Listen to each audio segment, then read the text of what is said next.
clore cette discussion générale, Danielle Obono pour la France Insoumise. Merci Madame la Présidente. Nous étions farouchement opposés à ce texte lorsqu'il est passé en première lecture à l'Assemblée nationale. Nous restons farouchement opposés à ce texte après le passage au Sénat et l'échec de la CMP. Non seulement parce que, cela a été dit, le Sénat a considérablement durci des mesures déjà dans le texte, malgré quelques exceptions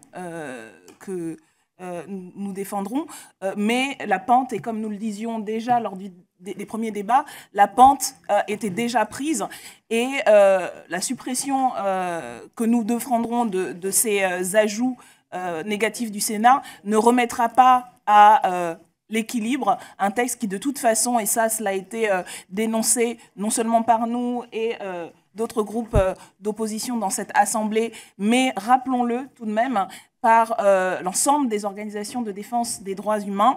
des associations d'aide aux migrants, des associations professionnelles d'avocats. Bref, cette loi, cela a été dit, est à la fois inutile et dangereuse. Elle est inutile parce que nous disposons déjà d'un certain nombre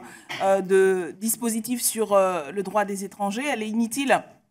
parce qu'elle ne répond pas aux situations de précarité, de vulnérabilité, de danger dans laquelle se trouvent aujourd'hui les migrants qui sont arrivés en France. Encore récemment, c'est dans le nord de Paris, à Porte de la Chapelle, où une évacuation avait été faite, où des évacuations sont faites très régulièrement, et où les migrants et les migrantes qui n'ont pas de structure d'accueil pérenne reviennent. Et là, il leur manquait des points d'eau parce que le gouvernement et les autorités avaient décidé qu'une fois évacués, ils disparaîtraient dans la nature ou ils mourraient de faim sur les trottoirs de Paris. Et il a fallu une mobilisation à nouveau d'associations, de collectifs d'habitants que je tiens à saluer à nouveau pour que des points d'eau soient remis pour permettre que des gens ne meurent pas de soif en plein été à Paris. Voilà la réalité, et à cette réalité, votre loi et vos dispositifs, même délestés des durcissements du Sénat, ne répond absolument pas et ne fait qu'empirer la situation. Et elle est inutile, comme je l'ai dit, elle est également dangereuse. Cela a été énoncé non seulement parce qu'elle a légitimé tout le discours de l'extrême droite et de la droite extrême depuis 20, 30, 40 ans, non seulement parce qu'elle s'appuie sur les mêmes fantasmes et les mêmes mensonges sur la réalité effective de ce qu'est aujourd'hui, de ce que sont aujourd'hui les flux migratoires, de ce qu'est aujourd'hui l'accueil des réfugiés en France, en Europe et dans le monde. Non seulement parce qu'elle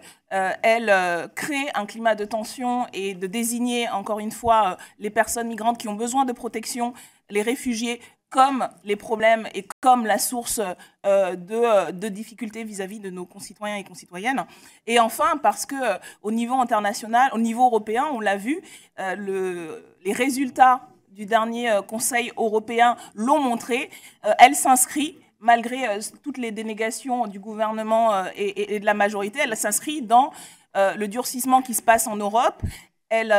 empêche toute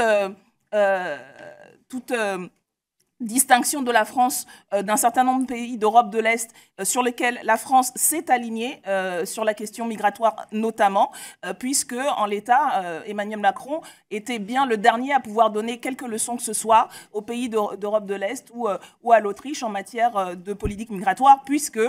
sa loi rentre exactement dans le type de vision et d'instrumentalisation politique qui sont défendus ailleurs en Europe et également aux États-Unis. Bref, il n'y a rien à prendre dans la version du Sénat comme il n'y avait rien à prendre dans celle de l'Assemblée nationale. Nous proposerons des amendements de suppression et nous reviendrons sur les dispositions, notamment sur la question de l'enfermement des enfants en rétention qui a suscité tellement d'indignation quand il s'agissait de Donald Trump, parce qu'il est tellement plus facile de condamner quand c'est en dehors de notre pays que cela se passe, mais qui, comme le rappellent les associations, continue à se pratiquer en France. Des centaines d'enfants sont encore en rétention et tant que cet état de fait se poursuivra dans notre pays, nous resterons, de notre point de vue et du point de vue international, une honte par rapport à nos engagements et aux principes auxquels nous sommes censés répondre. Et pour nous, la décision du Conseil constitutionnel, et je finis là-dessus, est une brèche dans laquelle nous comptons nous engouffrer pour permettre d'élargir ce principe et faire en sorte, effectivement, que les devises ne soient pas que des mots au fronton des mairies, mais des réalités qui permettent de sauver, et je termine là-dessus, sauver la vie des gens qui ont besoin de protection et à laquelle nous faisons défaut actuellement avec ce type de proposition de loi, projet de loi. Je vous remercie.